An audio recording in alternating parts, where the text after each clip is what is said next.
So with the recent changes that were just announced in the second balance change of patch 2.4, probably the biggest change right now is that the Act 5 Mercenary will now have two options, it looks like. So your normal option being the Bash Stun with Battle Cry, being able to use a two-handed sword as a one-hander. And now we have a Frenzy Barbarian that can dual wield. So there are a couple options and a couple questions that need to be answered.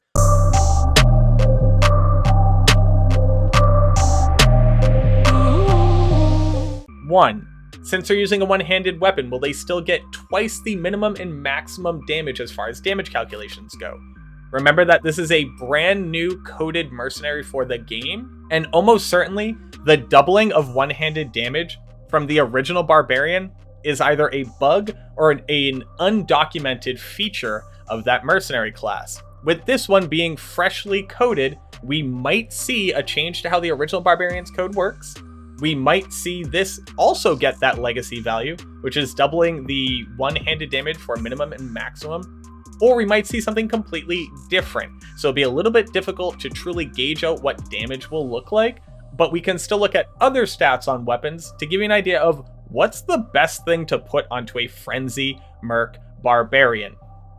I'm going to go through the PTR planner on D2 Planner here on Maxroll to show you all of the different options and some of the excitement pitfalls to not fall into, because it's actually quite restrictive for some of these rune words when you're trying to build them in a one-handed base that would actually be good on a mercenary.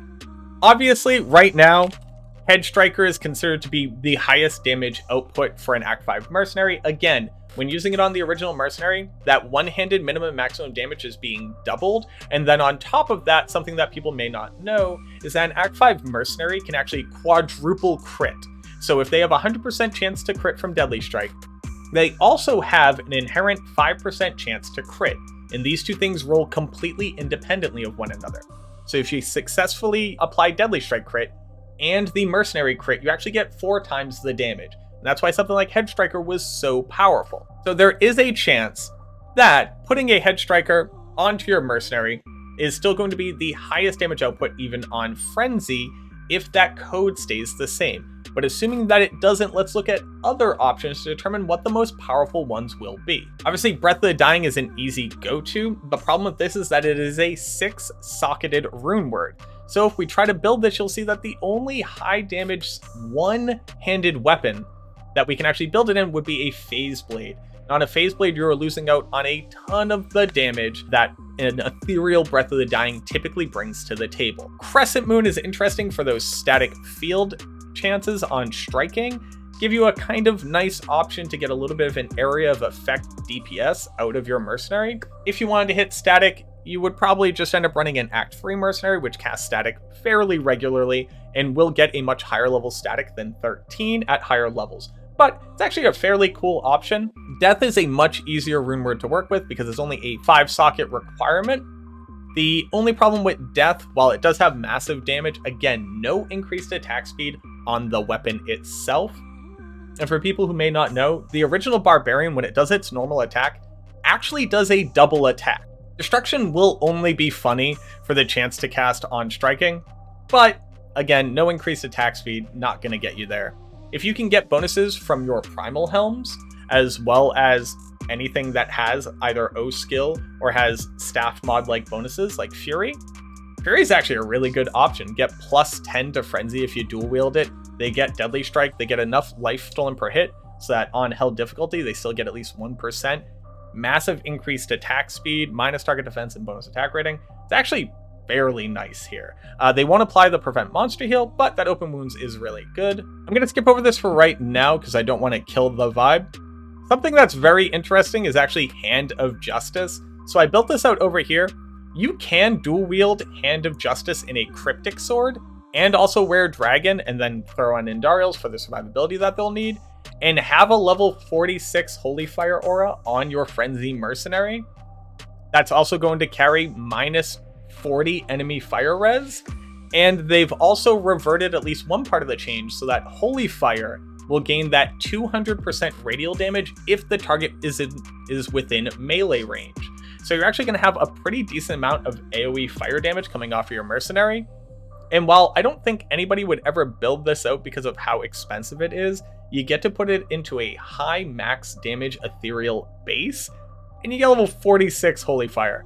This thing is like basically a fire golem on hyper steroids and speed, and I think it's gonna be kinda good. At the very least, it's going to be funny, and I definitely want to try it out myself. Last Wish is another weapon that is actually very interesting, and the reason why this is so interesting is because you can dual wield Last Wish in Phase Blades. It is a 6-socketed rune word, but the aura, the level 17 Might aura, will stack with itself. So your mercenary can give you and itself a level 34 Might aura, which is kind of cool. Keep in mind that this mercenary being able to carry large auras also makes it a legitimate contender when it comes to summon builds like necromancers and now the very viable summon druid itself. The only problem with Last Wish is that while it is going to get you life tap, which is very nice, typically on those builds you want to be able to put down amplify damage or decrepify. The Barb will basically never die because it will have Fade Up at all times. It does have really high damage, but again, even though the Crushing Blow is really nice, it doesn't get you any increased attack speed. So your Frenzy is going to be very slow, but it's an interesting idea for an Aura bot as an alternative to an Act 2 Mercenary. Dual Lawbringer. So this is probably one of like the more interesting options here. Using a Lawbringer on an Act 5 Mercenary was already a great option because it had such a high percent chance of casting Decrepify. And then on top of that, the Sanctuary Aura would help to CC undead and push them away from you. So if you were to dual wield Lawbringer, you're effectively increasing the chance of having a Decrepify aura applied at any given moment, and you're going to get up to a level 36 Sanctuary aura, which is going to knock back undead to a further radius. It's not really going to increase damage altogether that much. Theoretically, if you were to put this into a really fast base, the Frenzy Barbarian at max stacks will be applying Decrepify at a faster rate than the normal Barbarian Mercenary already does. Probably one of the best budget options on this Mercenary is probably going to be building out Oath.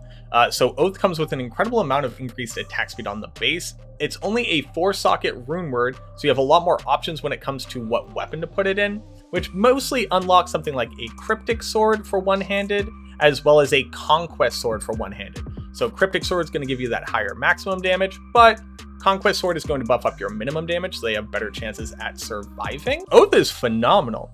They're going to have just like a really high amount of increased or enhanced damage on it.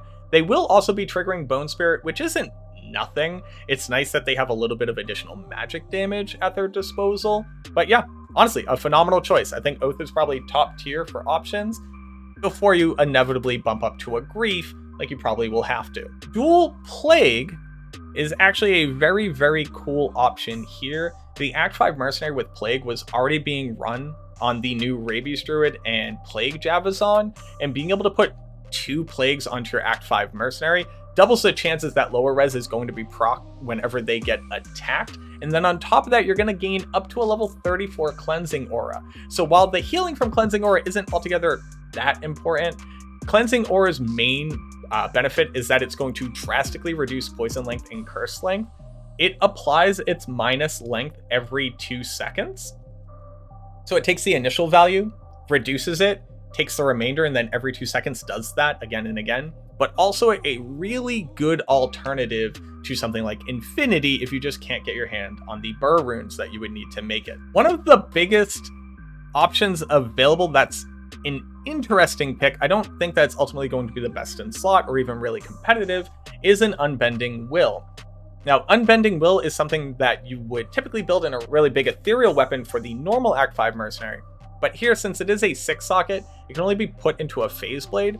But the Mercenary itself casts Taunt, and then if it could dual wield weapons that would apply Taunt on striking, you could have like a massive CC bot running around. So this is going to be really powerful on a hardcore playthrough. And on any build that doesn't need Infinity on its Merc and doesn't need Insight on its Merc, throwing 2 of these onto a Frenzy Act 5 Mercenary is going to give you a lot of space to work with as far as maneuverability and survivability. It also comes with a decent amount of increased attack damage. Again, if they do benefit from combat skills that will buff up the Frenzy, good increased attack speed on it. And then on top of that, a massive amount of lifesteal so we can actually survive on each weapon.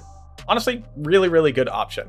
People were asking about Voice of Reason. The reason why Voice of Reason isn't going to do super well on this mercenary is that while you're going to get a tons of frozen orbs and a ton of ice blasts, without increased attack speed and without normal enhanced damage on the weapon itself, your Act 5 mercenary just cannot keep itself alive swinging this thing around. So while you may be able to buff out the damage that it does, and if you have other summons or other ways of keeping them alive, it'll be interesting to see at the very least. I think he's just going to fall over time and time again, but I'd love to see it tested out and for me to be proven, completely wrong. I just don't see a way where the Merc actually stands toe-to-toe with anything and doesn't fall over like a wet paper bag. Then we come back to Grief. I didn't want to cover Grief right in the beginning because it's kind of easy to say this is just best in slot weapon. As far as damage output goes, it just is. That damage plus 400 is just absolutely bananas. It can't be, overstated just how powerful this is. Comes with the 40% increased attack speed when you get a max roll. Gives you the ability to hit targets more regularly. It comes with Deadly Strike. It comes with damage to demons. It's just really, really nice. Also, that life after kill helps them to stay alive. I think that this will be the best pure damage output option, depending on how the Barbarian Merc is coded and whether or not he is still restricted to swords. If he's not restricted to swords, that opens up a lot of build options. So being able to use Last Wish in a Beast on your Act 5 Mercenary so that so you can wear another aura item, so that you can have your Summon Necro getting the benefit of Might and Beast and still being able to use competitive weapons on the build itself. If it's not just restricted to swords, this mercenary opens up a ton of build options. But for right now, Grief's your highest damage output. I think that Lawbringer is a phenomenal option for getting that Decrepify out. Dual Plague is now just fantastic for every build that wants an alternative to Infinity or is a poison build. And then Unbending Will is really nice option as far as survivability, hardcore, good stats, easy to put it onto the mercenary early. And again, if you don't need any of your damage auras or insight from your mercenary, this would just be a great option to have for a chaos tank. So yeah, the new Frenzied Barbarian Mercenary is by and large, I think, the most potentially meta-changing and influential new addition in this patch if we're really looking to diversify builds and change up what is considered to be the meta. Well, other than Fist of Heaven's Paladin absolutely wrecking Hammerden now that it hits demons, but that's a whole other video. Let me know what you think. As far as the Runeword options are concerned, I think it's fairly obvious to see which ones would be best, but there are a ton of unique weapons that might also make the cut depending on how this mercenary is coded. So I'd love to see what you think down in the comments below. Are you going to build a dual Hand of Justice Dragon Aura Bot Mercenary, or if you're going to build something actually competent and competitive? I'd love to hear from you, and I look forward to seeing you in the next video.